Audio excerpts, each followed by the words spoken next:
Hey guys, welcome to my third tutorial. So today I'm gonna be teaching you how to make this timer UI that goes down, and then when it ends you can make something happen, like how I did a part ring happen. Okay, so the first thing you're gonna want to do is you're gonna add a screen UI to start a UI.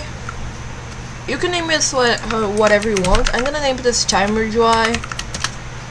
And you can put a text label inside the timer UI. I'm gonna name this timer label. I'm gonna make some changes real quick to this. You can customize your timer UI however you want. Okay, I made my timer UI over here, so you can customize this however you want. Oh, and also don't forget to select the timer UI, your little screen UI. And go to the properties and click and turn on ignore UI instead. So what this does is that the timer, it's gonna be at the top of the screen. If you turn that off, it's gonna be like down here. Oh, and also there's another thing that I wanted to show you. Yeah, reset on spawn, you turn this off, because what the reset on spawn is gonna do is that it's gonna, every time you die, it's gonna reset the timer, and that's not really what we want, right? So yeah, we can add a script to the timer label, and now we're gonna delete this, and we're gonna reference the timer label. Local timer label equals script.Parent. And we're gonna put the local time, like how much time we're gonna want to wait. Let's put 10 seconds, for example. And now we can make for I timer, for I equals timer. I'm sorry guys. For I equals timer is equals time actually. Oh my god, sorry guys. Yeah, sorry, I'm kinda off today. But yeah, for I time, comma 0, comma -1 do. So this is gonna make the time equals 1.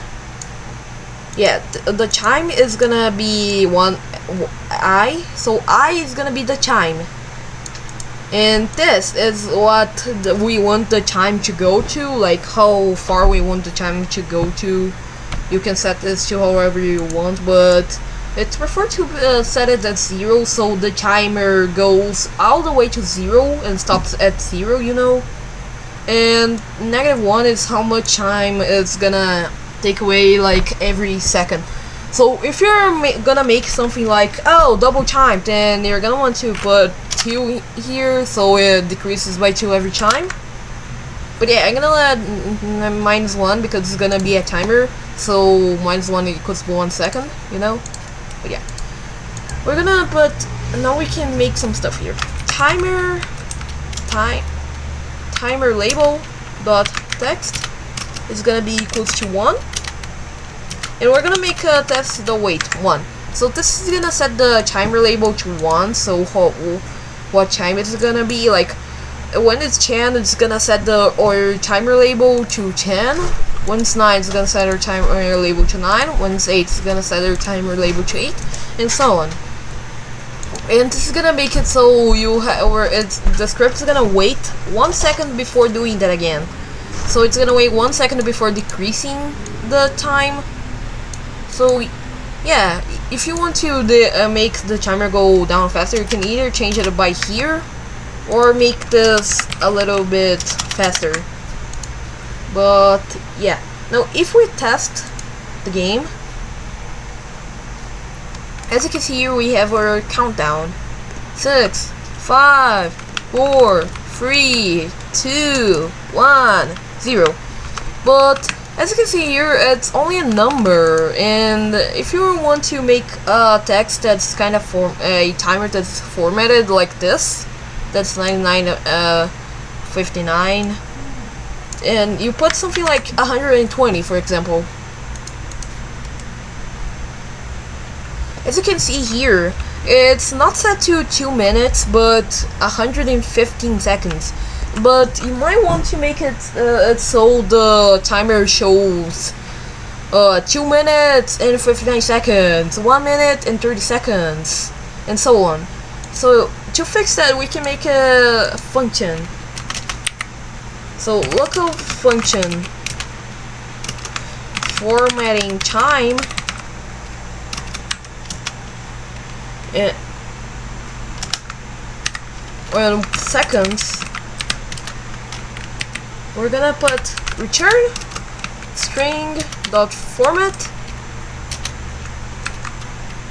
We're gonna put decimal. I'm sorry that I'm not gonna be able to say exactly what it is because I'm not that good at English, guys. I'm sorry. Yeah, basically you're gonna write this. I'm putting the screen. Seconds /60 s60. Okay, so basically what we did is percentage 0 to I, double colon, percentage 0 to I, and seconds divided by 60 seconds, and oh my god, seconds, percentage 60. Don't forget to put this in parentheses. Yeah, now we can make this, instead of it being 1, we can make a formatting time 1. I'm sorry guys. So this is gonna make it so the time is formatted. As you can see here, now it says 1 minute and 57 seconds. So we fixed that issue, but what if we want to make a event happen, like the parts rain that I showed in the beginning of the video? So I'm gonna put this in 10 seconds just for testing purposes. And over here, after this timer thingy, so basically you can type anything here that anything you type over here, like for example, hi. Anything you type after this for I loop, it's gonna only start working after the for I loop ends. So as you can see here, I can play the game with my output on, and when the timer ends, you can see here that now says hi in the output, meaning that the print did work, but only when the timer ended.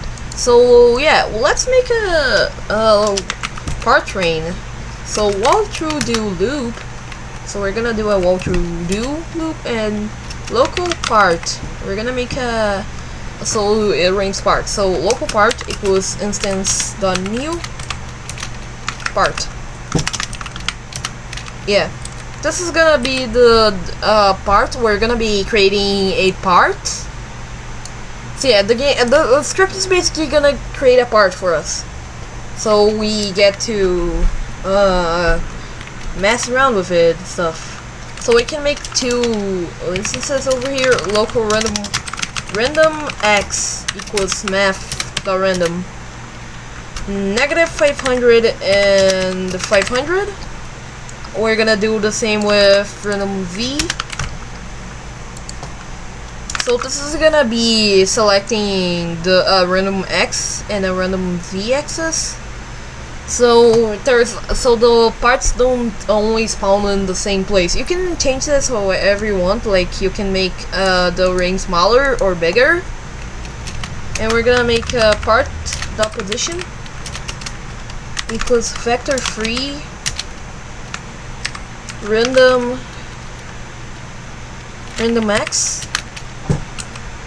100 RandomZ. And the Part.Parent is gonna be equals to workspace. Don't forget to put the Part.Parent to workspace, or else the part isn't gonna appear. It's just gonna be non-existent. Now we can add a task.wait. I'm not gonna put anything inside here just so it's really fast, but you can put whatever you want, like 1 or something like that. And if we play, as you can see here, once the timer ends, now the timer is really close to ending, and now Attempted to call a table value. Oh my god, I'm so dumb. Okay guys, I'm sorry about that. You're supposed to put a .new here. It's not only vector free, it's vector free.new. Okay, so now let's test it. So as you can see here, the timer ended, and now we have flying part rain. Look, there is a bunch of parts falling from the sky. And there you go, we made a part rain, so it's gonna be raining parts. But yeah, remember that you can make it so there's all other events that happen when your timer ends. Like, maybe you want to make a round system or something like that. But yeah, basically the parts are gonna be falling. Yeah. So basically in this video I teach you how to make a timer and how to make a so it rains parts. I'm not gonna make a separate tutorial on these part rain because yeah, this is gonna be two tutorials in one video. Yeah, I'm basically multitasking at this point, but yeah. Thank you for watching this video and I hope you enjoyed it. And I hope you could make your part timer dry all fine and stuff.